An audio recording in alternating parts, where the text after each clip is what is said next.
말씀은 마태복음 16장 13절로부터 20절까지의 말씀을 가지고 너는 나를 누구라 하느냐라는 제목으로 말씀을 나누려고 하겠습니다. 함께 따라 하시겠습니다. 너는 나를 누구라 하느냐.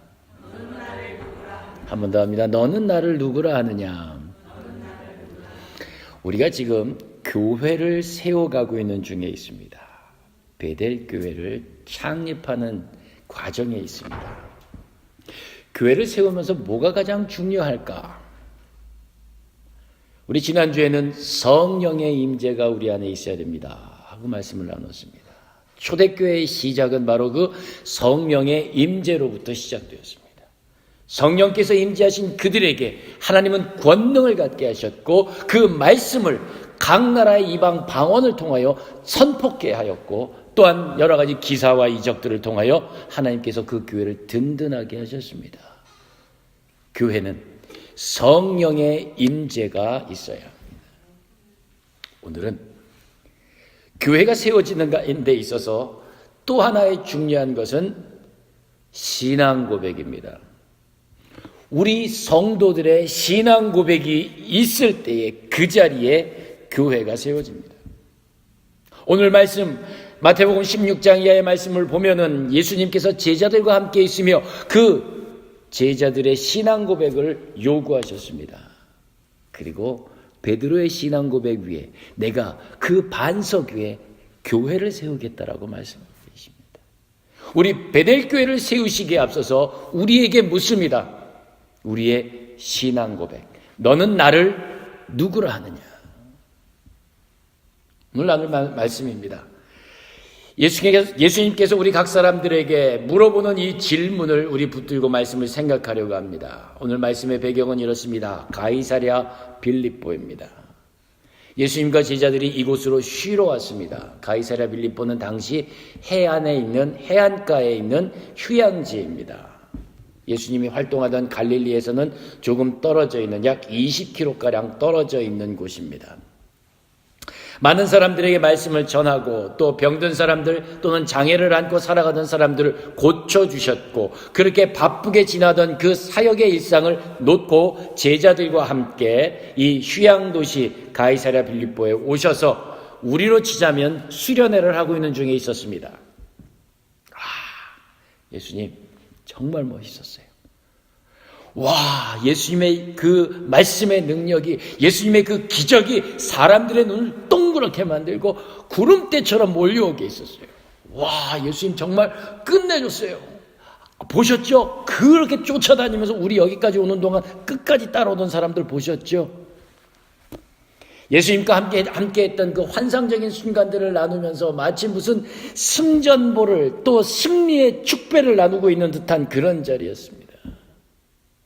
그냥 상상해보면 혹시 모닥불을 앞에 피워놓고 노닥노닥 개인적인 얘기 부담 없이 그러나 그 승리의 기쁨을 나누고 있는 자리였을지도 모르겠습니다. 그런데 예수님께서 뜬금없이 제자들에게 묻습니다. 사람들이 나를 누구라 하더냐? 그러니까 사람들이 예수님을 세례요한이라고 하더라고요. 선지자라고 하고요. 예레미야, 엘리야라고 했어요.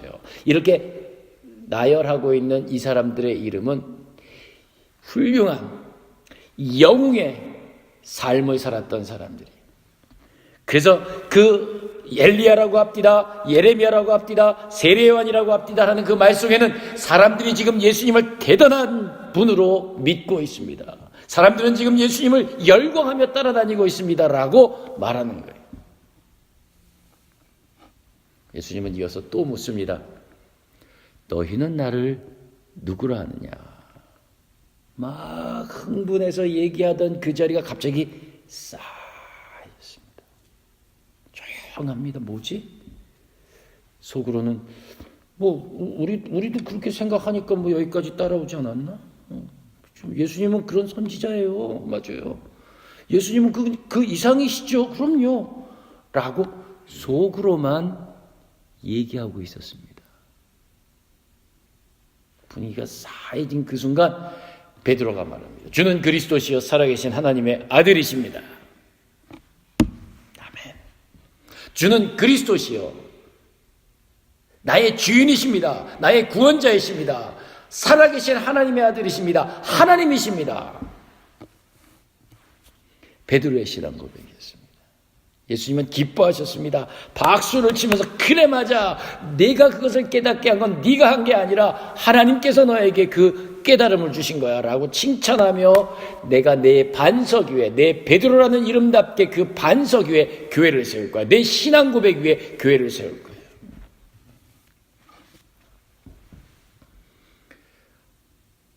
예수님께서 오늘 우리에게도 묻습니다. 교회를 세우고자 하는데 그 터를 찾고 있다. 그 터를 너희들의 신앙 고백으로 하고 싶다. 너희는 나를 누구라 하느냐? 나의 고백을 묻고 있는 것입니다. 남들이 하는 얘기 엘리야였습니다. 예레미야라고 합디다. 세례요원이라고 합디다라고 하는 그 열광적인 그 어떤 이름들을 얘기하는 것이 아니라 내가 고백하는 예수 그리스도. 남들이 얘기하는 믿음이 아니라 내가 고백하는 믿음을 묻고 있는 것입니다. 우리 목사님이 그렇게 믿는데요라고 얘기하는 것 아니라 우리 엄마가 그렇게 믿었다라고 얘기하는 것이 아니라 내가 만난 예수. 내가 고백하는 예수 그리스도. 우리는 이게 있어야 합니다. 그리 하더이다. 그리 고백하던데요가 아니라 이렇게 고백합니다에 우리 신앙 고백이 있어야 합니다. 그 위에 교회가 세워집니다.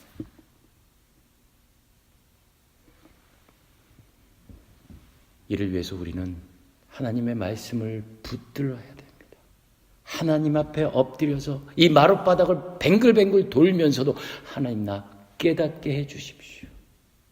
내 안에 하나님의 그 음성을 듣기 원합니다. 살아계신 하나님이심을 내가 깨닫기를 원합니다. 하나님 내가 만나기를 원합니다. 하나님 나에게 말씀해 주십시오라고 기도해야 합니다. 예수님은 그게 더 귀중하기 때문에 이 쉼의 자리에서 조금 전 그 열광의 도가니 속에 있었던 그 자리에서 다시 한번 제자들에게 묻는 겁니다. 지금까지 3년이 넘도록 예수님의 부름에 가족과 생계마저 버리고 따라온 제자들이었지만 그렇게 살아왔던 그 3년간의 시간들이었지만 그러나 꼭 집어서 묻는 겁니다. 너는 나를 누구라 하느냐? 예수님의 기적과 가르침 앞에 감격과 흥분이 있었던 그 제자들이었지만 그러나 또 묻는 겁니다. 너는 나를 누구라 하느냐? 5병 이어의 기적, 7병 이어의 기적, 물 위를 걸으시는 예수님, 죽은 사람을 살려내시던 예수님, 아니요, 그것보다 더 중요한 것은 나는 주님을 누구라 고백하느냐가 더 중요한 것입니다. 사랑하는 여러분, 여러분들에게 있어서 예수 그리스도는 누구십니까? 우리가 모여서 교회로 세우고자 하는 이 베델교회, 이 베델교회는 바로 우리의 그 신앙 고백 위에 세워지는 줄로 믿습니다. 우리가 기도해야 할 바입니다. 우리가 말씀을 통하여 구해야 할 바입니다. 성령 하나님께서 우리를 감동하셔서 우리의 입술을 틀 때에 우리의 고백이 나올 줄로 믿습니다. 그렇지 않고는 우리는 제자도 될 수 없고 성도도 될 수 없고 그리스도인으로 살 수도 없습니다. 그죠? 엘리야라고 합디다. 세례요한이라고 하던데요. 예레미야라고 말하던데요. 라고 밖에는 말할 수 없다면 우리 위에 교회는 든든하게 세워지지 못합니다. 그저 사람들의 모임일 뿐입니다. 두 번째로 신앙 고백은 단 한 번의 고백이 아니라 그렇게 살겠다라는 약속의 의미를 담고 있습니다. 너는 나를 누구라 하느냐라는 그 고백이 나에게 요청되어졌을 때는 내 입에서 주님 앞에 고백하는 순간 난 일평생 그리 살겠습니다라는 약속입니다. 주는 그리스도시요 살아계신 하나님의 아들이시니이다라고 고백한 그 베드로의 입술은 그 평생의 삶을 이끌어갔습니다. 죽는 그 순간까지. 예를 들어 누군가에게 사랑 고백을 합니다. 나와 결혼해 주십시오. 당신을 사랑합니다. 그 사랑 고백은 그 결혼이 시작된 그때로부터 죽을 때까지, 아니 일평생 영원토록 약속된 것입니다. 맞죠? 결혼식 딱 끝나면 무효, 잊어버린, 그건 아니죠. 우리의 신앙 고백은 우리 일평생 우리의 삶을 끌어가는 겁니다. 한번 생각해 보겠습니다. 많은 그리스도인들이 의도적이지는 않지만 예수님을 투명인간 취급할 때가 많습니다. 계시는 건 알기는 알지만 별로 관심이 없어요. 계신 줄로 믿습니다. 임재해 주시기 원합니다. 뭐 이렇게 기도는 하지만 그러나 그분의 존재에 대한 의식이 없어요. 하나님 나를 지켜보시고 계신 줄 믿습니다. 불꽃 같은 눈동자로 지키고 계시는 줄 믿습니다라고 말은 하지만 그러나 그 앞에서의 삶이 그리 아름답지 못할 때가 있어요. 그냥 계신데 투명인간 취급할 때, 주님의 뜻대로 하십시오라고, 하나님의 뜻대로 하기를 원합니다라고 기도는 하지만 그러나 정작 주님은 이곳 교회에 그냥 머물러 계시게 하고 내 삶 속에 따라와 주시지 않는 거예요. 모시고 가지 않는 거예요. 그저 내 뜻만 살아서 내 뜻을 이루는 거예요. 내 실속과 내 입속과 내 뱃속과 내 주머니 속과 그것 챙기기 바쁘지, 그분이 나와 동행하고 계심을 의식하지 않는. 때로는 예수님께서 나와 함께 가자라고 말씀을 하시는 소리가 들리지만, 얘야, 내가 푸른 초장이 어디에 있고 쉴만한 물가가 어디 있는 줄 다 안단다. 나와 함께 가자, 나의 친구하자라고 듣지만, 그러나 예수님 그냥 다음 주에 뵐게요. 성전문을 나서며 정중히 그리고 진심으로 인사하며 갑니다. 꼭 다음 주에 뵙겠습니다. 그렇게 성전을 떠나가는 뒷모습을 향하여 주님 물으십니다. 너는 나를 누구라 하느냐?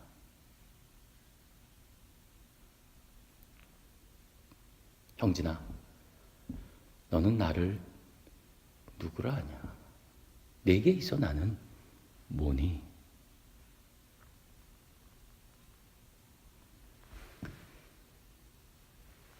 실존주의 철학자들 중에서 하이데거라고 하는 사람이 있습니다. 이 양반이 한 얘기가 있습니다. 인간들의 모든 관계는 상대로 만나든지 아니면 도구로 만나든지 둘 중에 하나랍니다. 상대 유로 만나든지 아니면 나의 필요에 따라 그로 만나든지. 그 사람이 내게 필요해서 만나면 그건 그 사람입니다. 도구의 관계입니다. 내게 필요에 따라. 그러나 유로 만날 때에는 필요하고 안 하고가 아니라 그냥 그 사람은 존재로 나의 누구입니다. 나의 가족, 내 부모, 형제, 내 자식, 내 친구, 내 아내, 내 남편, 나의 누구입니다. 그 자체로서 관계가 설정되었고 그 자체로서 만남이 이루어집니다. 그러나 필요에 의해서 만나는 존재는 그냥 도구입니다. 필요할 때까지만. 내게 있어 예수님은 도구로서의 관계일까요? 존재로서의 관계일까요? 너는 내가 누구라 하느냐? 만일 도구로서의 관계라고 한다면 예수님은 우리에게 투명인간일 것입니다. 보이지 않는다는 말입니다. 눈에 보이기는 하지만 의식하지 않는다는 겁니다. 별로 관심이 없다는 겁니다. 특별한 마음을 갖지 않는다는 겁니다. 그냥 이 피아노가 이 자리에 있어서 필요할 때 띵동띵동 내 노래에 반주를 해주면 충분한 것이고, 얘가 여기에 있는지, 왜 여기에 있는지, 언제부터 있었는지, 언제까지 있을 것인지 관심이 없는 겁니다. 내가 필요한 그 순간 띵동띵동만 해주면 됩니다. 그래서 일상 속에서 피아노는 내게 투명인간입니다. 내 필요에 따라. 히터가 잘 나오고 있습니다. 추운 겨울에. 그러면 우린 누구나 더운 바람이 어디에서 나오는지 알지 못합니다. 알려고 하지 않습니다. 그 히터를 움직이는 보일러실이 어디에 있는지, 지하에 있는지, 1층에 있는지 이런 거 알 필요 없습니다. 관심도 없습니다. 보려 하지 않기 때문입니다. 관심이 없기 때문입니다. 투명해졌습니다. 있기는 있어서 열기를 우리에게 갖다 주기는 하지만 그러나 존재에 대한 관심이 없어. 히터는 투명한 존재입니다.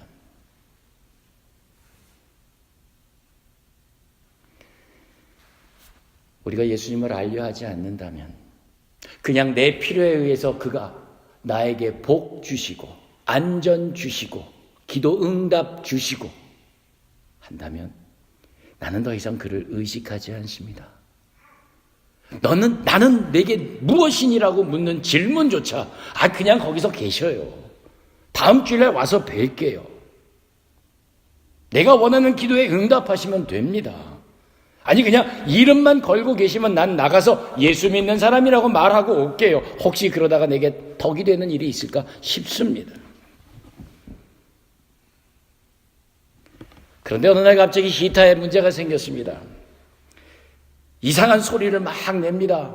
막 연기가 피어나고 있습니다. 내가 당황하고 이거 왜 이러지? 무슨 일이지? 어떻게 하지? 어떻게 고쳐야 돼? 휴지가 나갔나? 뭐 과열됐나? 내가 너무 잘못 썼나? 오래 썼나? 그때 히터의 위치를 찾습니다. 보일러실 어디야? 어디가 문제됐죠? 나는 모르겠는데 그러면 수리공을 불러야 되나? 관심을 갖게 됩니다. 투명성이 불투명성, 존재로 내게 다가옵니다. 아주 급한 존재로 내게 다가옵니다. 내게 소중한 존재로 다가옵니다. 추워졌기 때문에. 우리는 이런 의미에서 예수님이 불투명성이 되는 순간을 맞이하고 있습니다.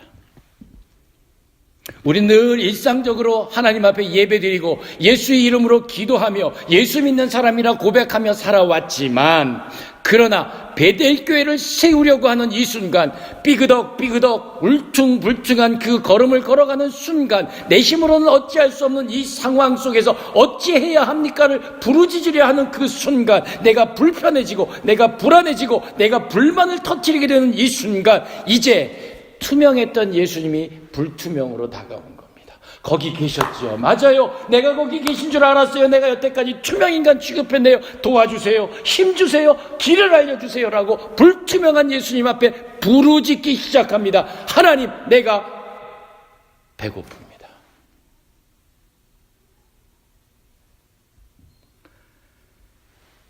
우리의 부족함과 우리의 연약함과 우리의 아픔을 가지고 찾는 그 순간 비로소 우리 앞에 불투명한 예수님이 나타나는 겁니다. 그리고 너는 나를 누구라 생각하냐는 질문에 이내 대답할 수 있습니다. 주는 그리스도시요 살아계신 하나님의 아들이십니다. 베델교회가 시작되는 과정이 그리 순탄치만은 않습니다. 여러분 모두에게 그 이야기들을 다 알려드리고 들리길 필요는 없다고 생각은 하지만 그러나 쉽지만은 않습니다. 그러지 않을 거라고 예상도 했습니다. 그러나 막상 그 자리에 걸어가는 순간순간마다 우리의 부족함과 연약함과 아픔을 고백하지 않을 수 없습니다. 이것은 은혜입니다. 혹시라도 교회를 시작하기 전 살아 역사하고 계실 그 예수님을 향하여 내 신앙 고백을 놓칠 수 있을 뻔했습니다. 그런데 내가 추워졌습니다. 히터를 찾아야 했습니다.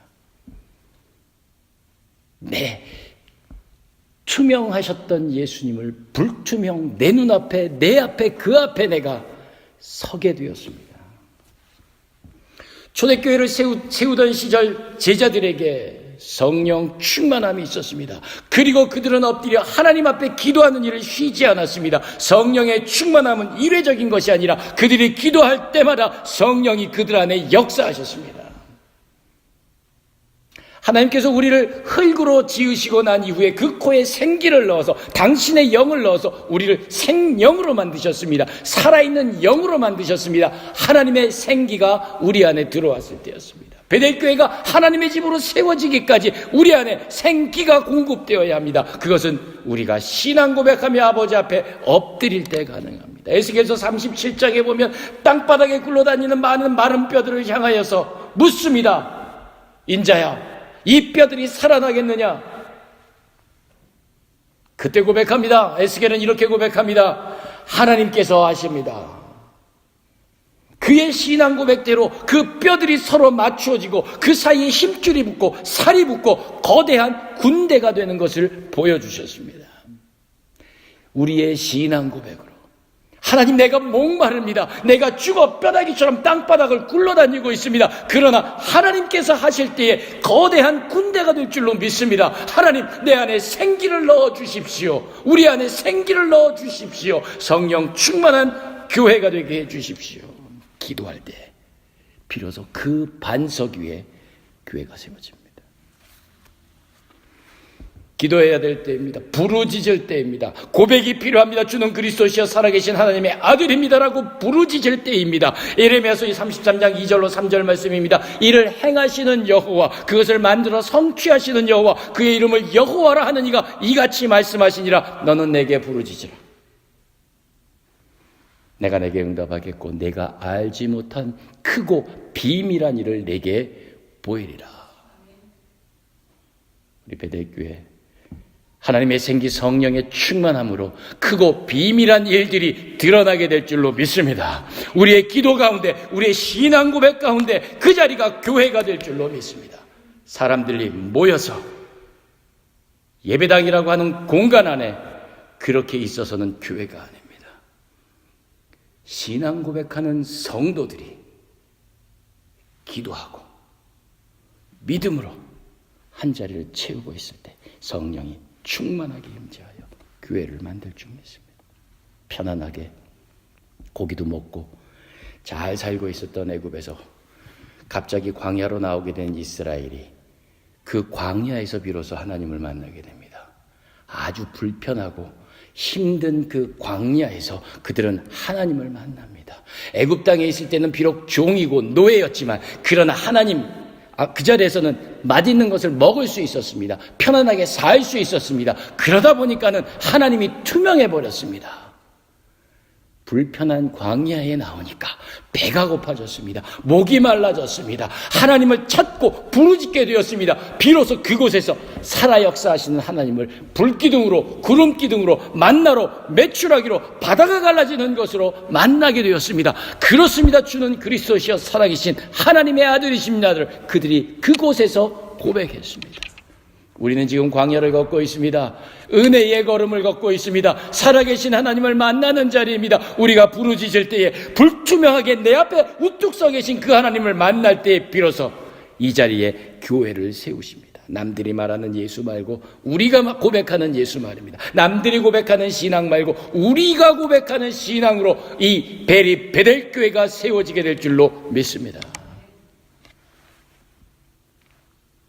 말씀을 마치려고 합니다. 예수님께서 오늘 저와 여러분들에게 이렇게 묻습니다. 너는 나를 누구라 하느냐? 이 질문에 정확한 대답을 우리가 해야 합니다. 그 위에 교회가 세워지고 그곳에서 교회가 이어집니다. 사람이 모이고 예배당이 있고 목사가 서서 설교를 한다고 교회가 되는 것이 아니라 우리가 신앙 고백하며 주의 성령의 임재가 있을 때 교회가 됩니다. 우리 너무 잘 알지 않습니까? 마태복음 16장 16절 베드로의 신앙 고백, 그리고 마태복음 16장 18절에 그 신앙 고백 위에 교회를 세우겠다는 예수님의 선언, 그것이 오늘 베델교회를 향한 하나님의 뜻인 줄로 믿습니다. 우리의 신앙 고백을 통하여 종교 집단으로 모이는 것이 아니라 하나님의 집, 교회로 모이게 될 줄 믿습니다. 이제 우리 앞으로 하나님의 말씀을 묵상하며 하나님 앞에 떼굴떼굴 굴러가면서 기도함으로 말미암아 하나님을 고백하는 우리들 될 수 있기 원합니다. 신앙 고백이 있는 교회와 성도, 고백으로 살아가는 교회와 성도, 간구하고 부르짖는 기도가 있는 이 베델교회, 그리고 그 성도가 될 수 있기를 다시 한번 주님의 이름으로 축원합니다. 찬송하시겠습니다. 453장입니다. 옛날 찬송가는 506장입니다.